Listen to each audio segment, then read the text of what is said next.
महाराष्ट्राची लोकप्रिय वाहिनी आता डीडी फ्री डिशवर। आजपासून डीडी फ्री डिशच्या प्रेक्षकांना TV9 मराठी 68 या क्रमांकावर पाहता येणार। खोक्या प्रकरणात विलन ठरवून माझ्या खुनाचा कट होता। खोक्यानं धसांना हरणाचं मांस कसं पुरवलं या संदर्भात सांगून बिश्नोई समाजामध्ये मला विलन करायचं होतं।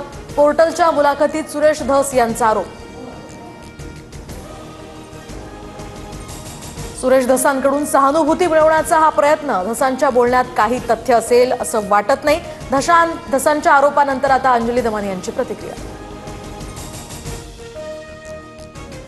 एकमेकांच्या टोळीवर कमेंट केल्यामुळे बीड तुरुंगात राडा। गित्ते कराडच्या गँगकडून आरोपींकडून एकमेकांची जिरवल्याची भाषा। गित्तेच्या टोळीकडून कराडच्या टोळीला बीड हत्येवरून टोमणे, सूत्रांची माहिती।